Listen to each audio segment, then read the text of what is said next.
साथ संगत जी, धन निरंकार जी, आशा करती हूँ आप सभी बहुत अच्छी होंगी।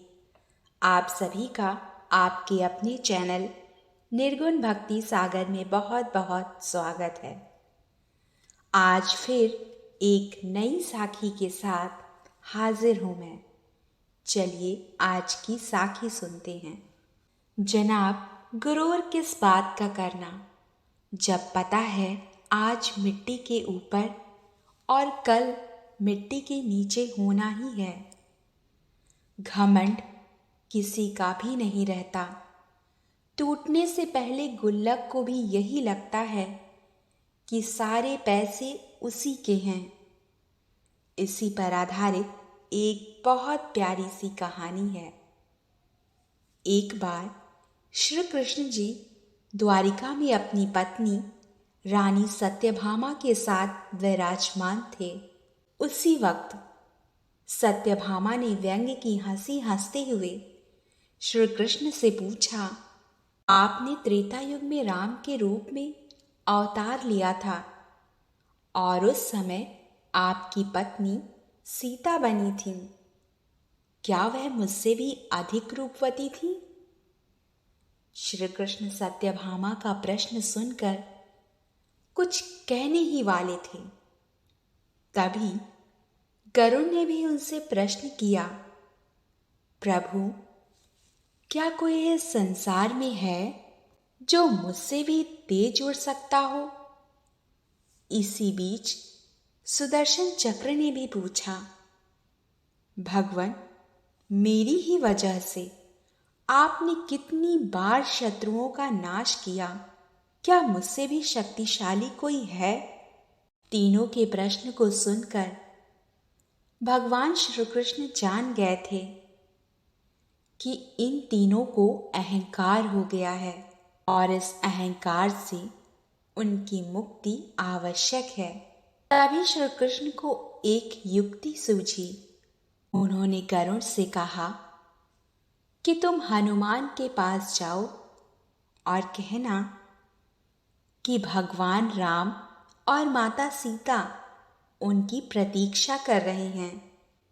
गरुड़ देव तुरंत ये सुनकर चले गए। श्री कृष्ण जी ने सत्यभामा से भी कहा कि जब हनुमान हमारे दर्शन को आए तो आप सीता के रूप में तैयार होकर उनके सामने आइएगा। साथ ही सुदर्शन चक्र को आदेश दिया कि तुम महल के प्रवेश द्वार पर पहरा दो और ध्यान देना कि मेरी आज्ञा के बगैर कोई महल में प्रवेश ना करे। सुदर्शन चक्र तुरंत मान गए और प्रवेश द्वार पर खड़े हो गए। उधर श्री कृष्ण भगवान राम के रूप में आ गए और दूसरी तरफ गरुड़ देव हनुमान जी के पास पहुंचे और उनसे कहा, हे वानर श्रेष्ठ, प्रभु श्री राम और सीता आपको द्वारिका के दरबार में बुला रहे हैं। आप मेरे साथ चलिए, मैं आपको तुरंत ही पहुंचा दूंगा। हनुमान जी ने सादर भाव से कहा कि आप आगे चलिए बंधु, मैं आता हूं। गरुड़ देव जी ने सोचा, हनुमान जी तो कितने बूढ़े हैं, पता नहीं कब पहुंचेंगे। मैंने तो अपने प्रभु की आज्ञा का पालन कर दिया, अब इन्हें जब आना होगा तब आएंगे। ऐसा सोचकर वो उड़ चले और जैसे ही द्वारिका पहुंचे तो उन्होंने देखा हनुमान जी उनसे पहले वहां पहुंच चुके हैं। गरुड़ का सर लज्जा से झुक गया। हनुमान जी आगे बढ़े तो श्री कृष्ण को राम के अवतार में देखकर प्रणाम किया। कृष्ण ने कहा, हनुमान, तुम अंदर कैसे आए? क्या किसी ने तुम्हें द्वार पर रोका नहीं? इस पर हनुमान जी ने अपने मुख से सुदर्शन चक्र बाहर निकाल कर रख दिया।